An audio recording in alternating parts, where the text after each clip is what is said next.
Naira Marley came with receipts. He came prepared with WhatsApp chats, with Twitter posts, with Instagram live videos, with other videos between when he even first came back from the United Kingdom to Nigeria to enhance his career, how he built his fan base, how he started his record company, and then how he selected his artists, which Mohbad being one of them, and how he worked with Mohbad chronologically all the way up to this point.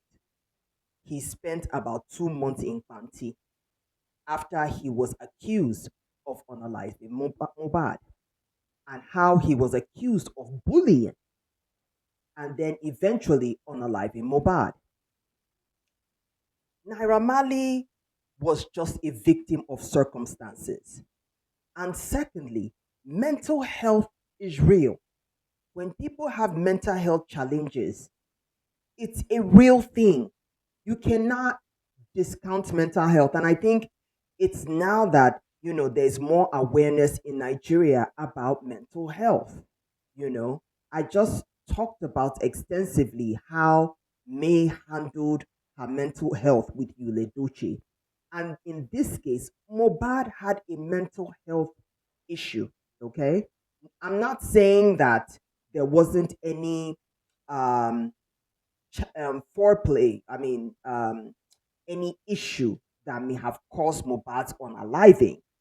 But I'm saying that Naira Marley had to put up with a lot of Mobad's mental health challenges while he was managing Mobad based on his side of the story. So Naira Marley, he's just a normal, Nigerian in the diaspora, stayed in Europe for about 17 years, came back to Nigeria to do a music video. Okay, I think it was It's a Goal. He did the music video. It was a huge hit. You get what I'm saying? And I think it was back in 2018. Then he, just began to grow really big. I'm going to keep going down this way because, as you can see, these are my notes from the interview that I actually listened to. So he built an intense fan base, called the Marlians, and they were all over the world. So that was a base he built. And he was like, man, I'm making a lot of money just as a solo artist. Why don't I just start a record label? You know, get a couple of artists, I'm making money. They all make money. And then I make even more money, you know. So he's like an artist and in charge of a record label, which most popular Nigerian artists really do. Okay. So he signed in Mobad, right? He signed in Mobad, I think around that 2019 ish, because they were working together through 2020, through 2021, going over songs. And he shared like a WhatsApp history on all the songs that Mobad would share with him and what he would, suggest, okay, why don't you do this one? And then Mobad was like, okay, I'll do it. Or no, I think I'm leaning to this direction. And he said he allowed his artists that kind of agency to be able to pick what they wanted to pick, right? So that was pretty much what he did, that everything went well. One thing a question that I would ask Naira Mali is, why did the NDLEA come to the Malian house to pick up the people that they picked up when Mobad was in there? What happened? You weren't very clear. You said, well, NDLEA came into the house and, picked up. I was like, okay, why did the NDLEA come? Okay. You said Mobad came in and had an altercation with some of the officers of the NDLEA, and he was now inadvertently picked up, but eventually let go. And then he went to the hospital. I think there was a fight, and he was rushed to the hospital. So that is another piece that I'm looking at. Why? You didn't really say much about that. Then you said that Mobad said, if anything happens to me, then the Malian records are responsible, Naira Marley's responsible, X, Y, and Z. and he said that Zeno had snitched on him. Zeno had snitched on him to the NDLEA, and he didn't do nothing. That was what Mohbad was saying.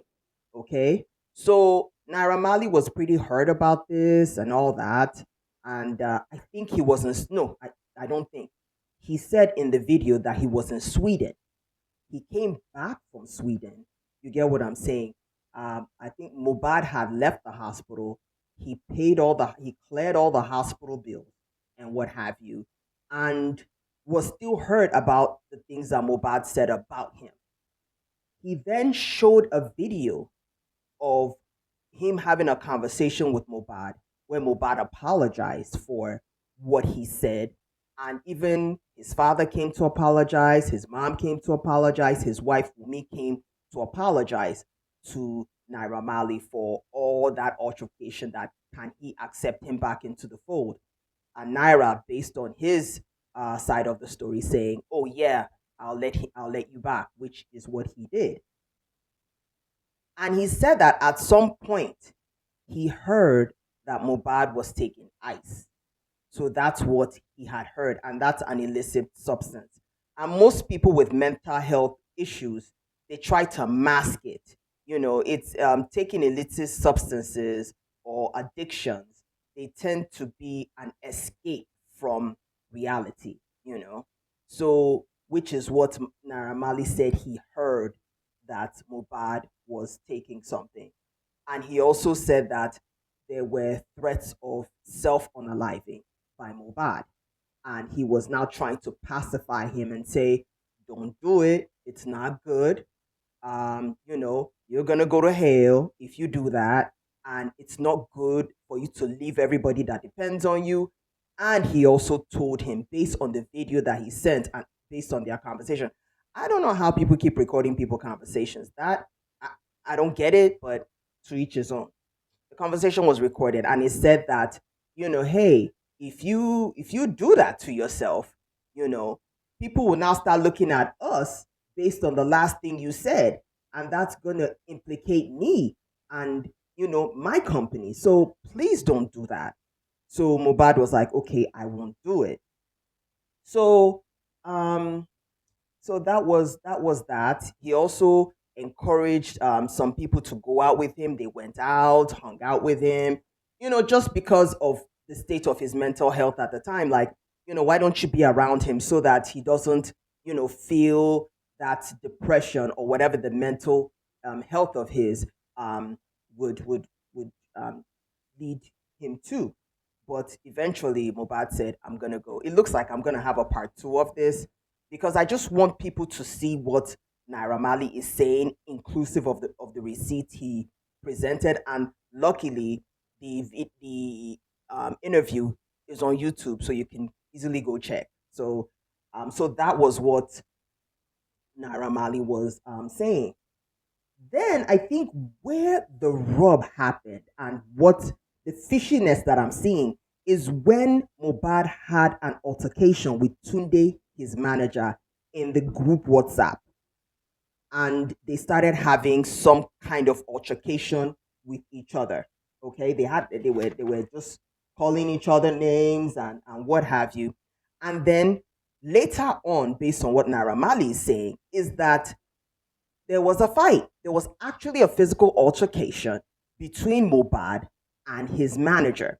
And Naira Marley actually went to get in the middle of the altercation and get Mobad out of the scene.